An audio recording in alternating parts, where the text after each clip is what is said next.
विरोधी हैं वो केवल ब्राह्मण समाज से हैं, त्रिवेदी, चतुर्वेदी, मिश्रा जी। तो और किसको प्रॉब्लम होगी? इन्हीं लोगों को प्रॉब्लम होगी। किसको प्रॉब्लम होगी? लेकिन वो तो फूल चढ़ाते हैं बाबा साहब के चरणों में, ये बिल्कुल बिल्कुल इनसे कभी आप उम्मीद मत रखना कि ये हमको न्याय देने वाले लोग हैं। ठीक है, कभी उम्मीद मत रखना। जो लोग आपको इतने टाइम से सुपीरियर रहे, जो लोग आपको इतना इंफीरियर महसूस करवा सकते हैं, जो लोग आपको इतना सप्रेस फील करवा सकते हैं, उनसे कभी ये उम्मीद मत रखना कि वो आपको न्याय देंगे, वो उनके अंदर न्याय चरित्र होगा, कभी नहीं। सुप्रिया, देखिए मैं आपको बता रही हूँ ना, हब है एमपी। आप समझिए एमपी का इन्फ्लुएंस इसलिए है क्योंकि एमपी में सरकार बीजेपी की है, पूर्ण बहुमत की सरकार है। सेंट्रल लेवल पे तो ये इसलिए ज्यादा नानुकुर इसलिए नहीं कर सकते क्योंकि उतनी सीट्स आ नहीं पाई जितनी सीट्स ये आ रहे थे। दूसरी बात, एमपी में पूर्ण बहुमत सरकार होने के साथ साथ वो ये चाहते हैं कि हमारा इन्फ्लुएंस हर एक जगह और स्पेशली न्यायपालिका में भी रहे।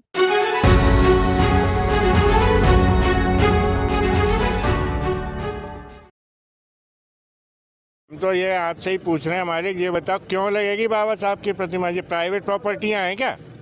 मेरे को परमिशन दिला दो, लाओ, मैं 90% वकील खड़े कर देता हूँ, मैं लगाता हूँ राम जी की प्रतिमा लगा। और नहीं तो वकील इतने कमजोर नहीं है, बाहर के आउटसाइडर हमारे भी बहुत आ सकते हैं, फिर ये प्रतिमा ही नहीं बचेगी। ये भी बता दूं कि वो अपोज भी इसलिए कर रहे हैं कि डॉक्टर अम्बेडकर अगर सिर्फ संवैधानिक होते तो उनको दिक्कत नहीं होती। डॉक्टर अम्बेडकर ने मनुस्मृति भी जलाई है। डॉक्टर अम्बेडकर ने उनके ग्रंथों के बारे में इतना कुछ बोला है कि अगर मेरे हाथ में होता तो इनको बम से उड़ा देता, है ना। तो ये उस सोच से, तो उनको पता है कि मनु के मूर्ति तो लगाने देंगे नहीं सरकारी आवास पे, है ना, सरकारी जमीन पे लगाने नहीं देंगे। डॉक्टर अम्बेडकर की लगेगी और डॉक्टर अम्बेडकर की अगर मूर्ति लग गई तो उनके बात ही गिनाई जाएंगी। और जितनी बार भी ये मुद्दे निकलेंगे, ओमदेव जी मैं आपको लिख के दे रही हूँ, मुझे तो बहुत खुशी हो रही है। लेकिन दलितों को न्याय प्रतिमाएं देंगी या जजमेंट? देखिए मैं आपको बताऊं, डॉक्टर अम्बेडकर की बहुत सारी मूर्ति तोड़ी जाती है, डॉक्टर अम्बेडकर की हजारों लेवल में मूर्ति बनाई जाती है। ये इंडिया के लिए लड़ रहे हैं, जापान में तक बनी हुई है डॉक्टर अम्बेडकर की मूर्ति, अमेरिका में बनी हुई है, ऑस्ट्रेलिया में बनी हुई है। ठीक है, तो ये कहाँ तक रोक लेंगे? पर बात यहाँ पे सिर्फ मूर्तियों की नहीं है। मैं तो बोल रहा हूँ ठीक है, नहीं भी लगाओगे, उनकी सोच को कब तक रोक लोगे आप? कब तक रोक लोगे? पर बात यहाँ पे अब हमारी उसकी आ जाती है ना, ईमान की बात आ जाती है कि भाई तुमने इतना अपोज करके कैसे बोल दिया, हमारे लोगों को भी तुमने उसमें घसीट लिया। तुम ये बोल रहे हो कि हमारे पीछे इतने बड़े बड़े लोग हैं, तो हम लोगों को ये दिखाना है कि मूर्ति कुछ भी हो जाए, लगनी अब वही है। अगर तुम इतना हो हल्ला नहीं करते तो शायद ये बात चल जाती है ना। दलित समाज का क्या फायदा होगा इन मूर्तियों से? दलित समाज का कोई फायदा नहीं होने वाला है मूर्तियों से। दलित समाज, वो ये कह रहे हैं डॉक्टर, देखिए दलित समाज, ये तो फिर हक हकूक की लड़ाई है ना। आप देखो, मूर्तियां बनना भी जरूरी है इसलिए क्योंकि उनकी लोगों की भी मूर्तियां हैं। ठीक है, मनु की भी, एक बात बताइए, मनु का सिग्निफिकेंस क्या है?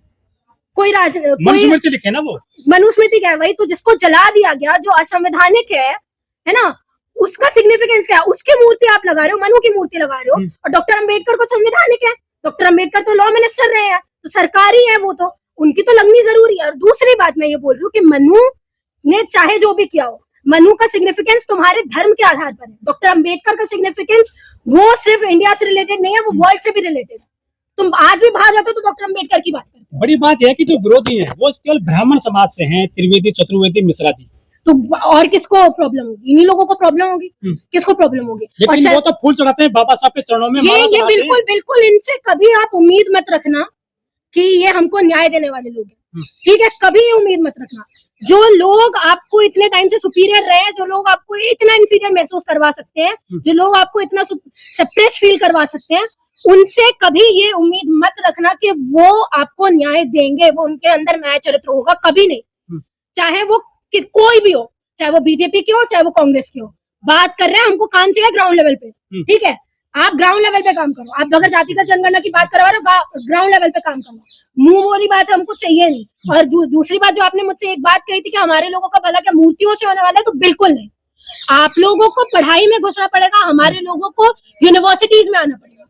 यूनिवर्सिटीज में नहीं आएंगे तो लोग बोल नहीं पाएंगे। आज मैं बोल भी रही हूँ इसलिए क्योंकि मैं पढ़ रही हूँ, तो मुझे इतनी सारी चीजें पता है। हमारे लोग गांव में रहने वाले लोग हैं, जिनको 2 वक्त की रोटी नसीब नहीं होती है। ठीक है, वो लोग ऐसे लोगों को सत्ता में लाते हैं क्योंकि उनको दे दिया जाता है कि आपको 2000 रुपए मिल जाएंगे, 3000 रुपए मिल जाएंगे, तो हमको वोट दे दो। बाबा साहब की मूर्ति रखाने लगे हुए हैं सैकड़ों पुलिसकर्मी। क्या आपको खतरा है बाबा साहब की प्रतिमा को वहाँ पर? नहीं, मुझे देखिए, मैं आपको एक बात बताऊं, ये कुछ भी कर ले, मूर्ति तो लग जाएगी वहाँ पे, कोई बहुत बड़ी बात नहीं है। शायद बहुत बड़े आंदोलन के बाद लगे, कुछ भी करके लगे, मूर्ति तो लग जाएगी। पर ये जो पुलिस वाले वहाँ पे घिरे हुए हैं, जो वकील वहाँ पे, ये आप समझ लीजिए किसकी शय पे काम कर रहे हैं। पुलिस अगर काम कर रही है तो वो अमित शाह के कहने पे ही काम कर रही है। और एमपी में तो पूरी पूर्ण बहुमत की सरकार है बीजेपी की, 25 में से 25 सीटें बीजेपी ने पूरे बहुमत के साथ में निकाली है। तो किसके शय पे काम कर रहे हैं आप समझ सकते हैं वो चीजें। तो क्या ऐसे ही लोग तोड़ते हैं बाबा साहब की प्रतिमा गाँवों में जाकर? हाँ, रातों, स्पेशली रातों में तोड़ी जाती है। आपको पता है रात में तोड़ी जाती है बाबा साहब की मूर्ति अंधेरे में, क्योंकि पता है दिन के उजाले में कर देंगे तो चंडीगढ़ जैसी हालत हो जाएगी कि उस लड़के को, जैसे चंडीगढ़ में डॉक्टर अम्बेडकर की मूर्ति के साथ उसने जो किया, अगले दिन उनको उसको घुटने में आना पड़ा। ठीक है, तो ये अधिकतर रात के अंधेरे में ये सारे काम करते हैं। हिम्मत नहीं है ना इनके सामने कुछ करने। सुप्रीम कोर्ट में लग गई है बाबा साहब की प्रतिमा, तो यहाँ क्या दिक्कत है उनको? सुप्रीम, देखिए मैं आपको बता रही हूँ ना, हब है एमपी। आप समझिए एमपी का इन्फ्लुएंस इसलिए है क्योंकि एमपी में सरकार बीजेपी की है, पूर्ण बहुमत की सरकार है। सेंट्रल लेवल पे तो ये इसलिए ज्यादा नानुकुर इसलिए नहीं कर सकते क्योंकि उतनी सीट्स आ नहीं पाई जितनी सीट्स ये आ रहे थे।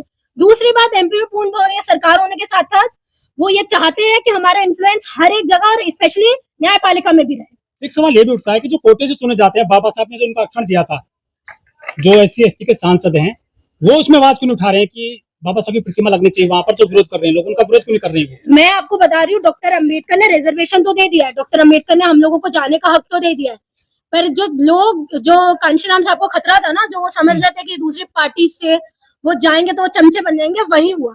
इसलिए डॉक्टर अम्बेडकर सेपरेट इलेक्टोरेट लगा रहे थे, इसलिए वो चाह रहे थे कि सेपरेट इलेक्टोरेट आए ताकि हमारे लोग हमारे मुद्दे उठा सके। और आप देख लो क्या हो रहा है, हमारे लोग हमारे मुद्दे नहीं उठा रहे हैं। डर है उनको कहीं ना कहीं अपनी पोजीशन छीनने का, डर है उनको कहीं ना कहीं कि हमारे ऊपर एक्शन ना हो जाए, डर है उनको कि कहीं हम लोग अगले वो लॉयर ना बन जाए, जैसे वो जज ना बन जाए जिसके यहाँ से करोड़ों की संपत्ति निकली और पैसे जल गए।